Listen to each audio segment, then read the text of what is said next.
Welcome back. Now, residents of Wyebank in north of Durban are finally breathing a sigh of relief. The progress of building new houses for them has started. It's one of the areas hardest hit by the devastating floods that wreaked havoc in KZN last month. eThekwini Deputy Mayor Philani Mavundla is today inspecting the building construction process, and we're joined by Heidi Giokos in that area to give us more information. I mean, Heidi, this is all good and well for the community members who are in need of new homes, but I don't know if they know that the Weather Service has warned of heavy rains this weekend. How are they feeling? Are they anxious about that? But also this will delay possibly the rebuilding of their homes. Yes, Maseko, I think that is a bit of a concern, and the weather is in fact changing. Even though I am in a short sleeve, I'm dreading coming back to Johannesburg where it's so cold. But the weather is slightly changing, and we'll definitely ask the DM now whether this is going to hamper plans here for rebuilding. But I just want to speak about this particular story. It's a very, very tragic story. The Sithole family, mother and father were at work, and the 4 children were inside the house in Claremont, and the house was completely washed away. And it's completely tragic. You can imagine you're at work, your children are at home sleeping, you find out the house has been completely washed away. So the Deputy Mayor of eThekwini, Philani Mavundla, has decided to assist this family and other families in the area to rebuild and provide a new house for them, new beginnings. As tragic as this is, the house is not going to have their 4 children inside, but this is of course some kind of assistance and relief for them, because currently they are being sheltered and housed by their neighbours. But let's get more clarity. We are joined by the Deputy Mayor of eThekwini. Thank you so much, Mr. Mavundla, for your time once again. Maybe just speak to us about why you decided to help this particular family. Of course, very tragic, as I mentioned, but why this family, and how is construction going? Well, Heidi, first of all, we have been very bad to our own people. There are more people who live in the informal settlement. Furthermore, if you look at what happened in April, some of the people who lost their homes are homes that was built by us as a government at the wrong places. And those houses were washed away. Now we got to a stage where we can't be crying forever. It's time to rebuild. We decided that let's do that. So what we've done, we've spoken to a number of business people in the construction industry to say to them, listen, you've benefited so much. Can you plow back to your own people?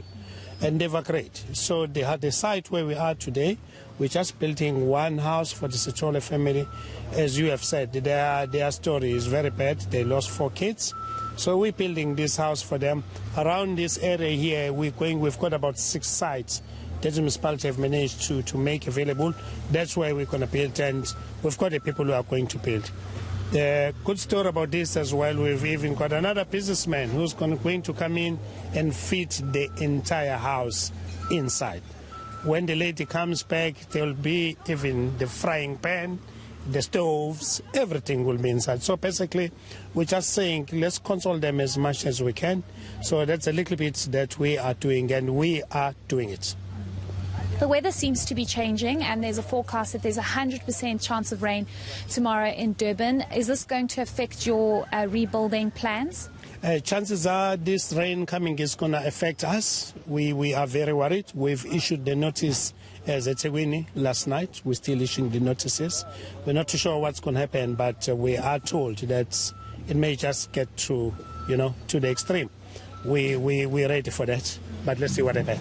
And just lastly, Mr. Mavundla, where you are currently building now, we're going to follow you to the other sites, but I think many watching and just seeing the devastation of the KwaZulu-Natal floods, many would ask, are we rebuilding on the right spots and at the right places? Should floods hit this province again, will we see such devastation again? Because it's always better to prevent rather than to react. And, for this particular house and any other house that's being rebuilt that was affected by the floods, will they be safe? Heidi, when it's a time for flood and worst condition of the weather, it's something else. It's a mother nature that comes with that. But the question needs to be answered, that are we at the right spot? Is the soil condition suitable?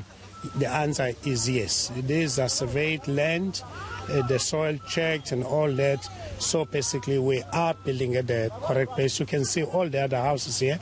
They're on a stable ground. We're hoping that what we're doing it's all, the proper regulations are followed and so on by the contractor. Yes, we are okay with the site. Sorry, just lastly, this is quite profound that you have identified specific families and you're getting businesses and sponsorships. How many more are we looking at? You showed me pictures and we'll try and get those pictures on air to show our viewers how these houses are going to look. But how many more are we looking at? This is one for the Sithole family. How many more?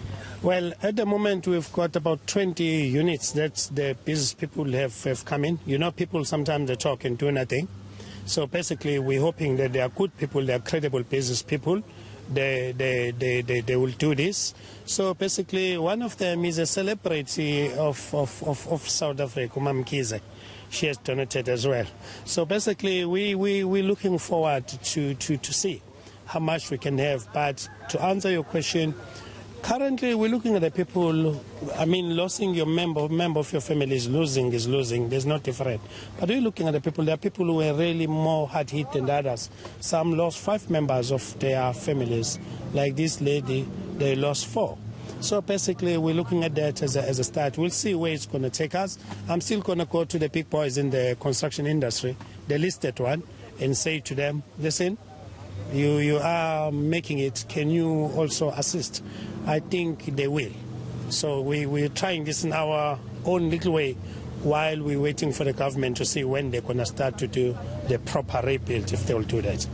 Okay, great. Thank you so much for your time and your efforts. I think it's quite remarkable, Masego, just to have whatever assistance possible for these families that have lost absolutely everything, not just their homes, but their loved ones, their children, their family members. I'm going to move out of shots while I end this report and just show you that this is going to be where the new home for the Sithole family is going to be built. Hopefully the weather doesn't deter the plans as much, but we'll also try and speak to Masithole a bit later. Of course, you can imagine how devastated she is as she has lost 4 of her children. Her whole house is gone. And this is the way that, she has to now rebuild and try and start a new home for herself and her husband.